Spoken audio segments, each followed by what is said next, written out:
Hey guys, what is up? Welcome back to a brand new video here today and some more F1 2020 hot laps. Today we are here for the Chinese Grand Prix at Shanghai. Like and subscribe and let's get this lap underway. So first and foremost, turn number 1, which feeds into turn 2.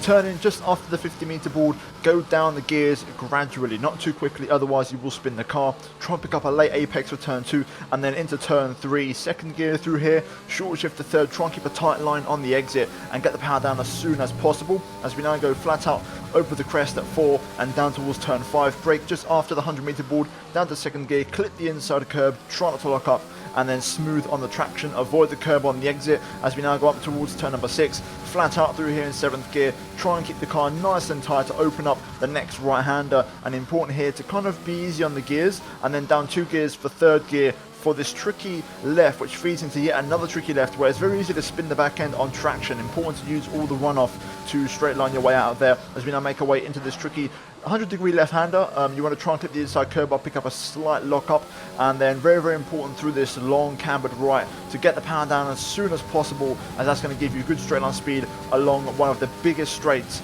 on the F1 calendar. We now open up the DRS and prepare ourselves for the brake zone in the hairpin, and that's going to be around about just after the 100-meter board, down to second gear once again. Important to pick up your inside curb. We do get a slight lock up, which wasn't great, but we do get a very clean exit. And now the final corner, really commit to this, not cut it, but take a big chunk of inside curb and runoff area as well, and open up the DRS, and across the line we go, and it's a pretty strong lap, a 129.3. that gets 7th in the world, so a pretty good lap to be fair. And we struggled in the last one in Vietnam. That wasn't my best one in terms of pace, but this one was definitely better, as we confirmed there. No assist, of course, as always. And in terms of the leaderboards, you can see we are in 7th.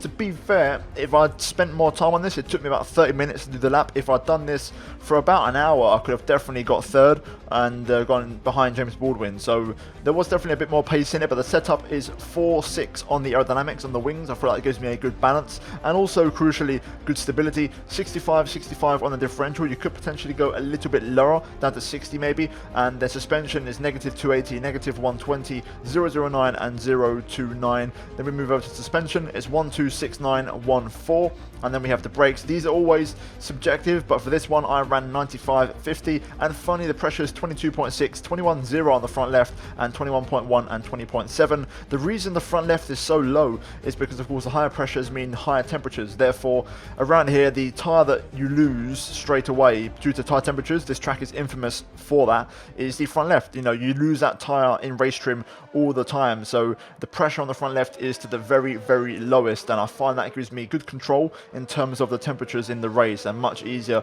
than with a regular setup or a default setup. And as always, I want to make it clear that the setups in these videos are for race and online races, not for hot lapping. So these will be good for you in those sessions, so hopefully you find them helpful and they can help you out in your respective career modes or online league races. Either way, just running through a quick replay of the lap. Sector 1, very technical, 1, 2 and 3, very tricky.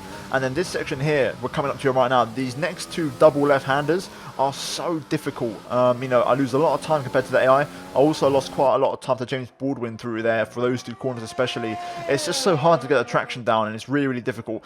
This one as well, quite easy to lock up a front left, but it's important to just carry the momentum and don't overdrive the car. I think that's a key feature around this track. Overdriving will lead to big mistakes, lock-ups, using the curbs a bit too much. So you've got to try and drive within the limitations of your car. And then the back straight, of course, important to have a good setup with good straight line speed. And then the hairpin again, I pretty much brake spot on the 100-meter board as it appears, down to second. You could use first. I find no need to use first because the hairpin is pretty quick in second gear, and you get better momentum through there. And then the final corner again, you can definitely use the curbs, so make sure you do maximize those. But there you go, guys, that's the lap of the Chinese Grand Prix. So drop me a like if you enjoyed it, and subscribe to the channel, guys, if you are new for more hot laps. I've got another one going out tomorrow for the Dutch Grand Prix, so stay tuned for that one. And also, guys, finally check out the 2 videos on your screen if you have missed them. You might enjoy them, so give them a go and let me know what you think. But guys, that is it for me here today from this hot lap in Shanghai, and I will see you all tomorrow for my next one. But until then, it's goodbye from me.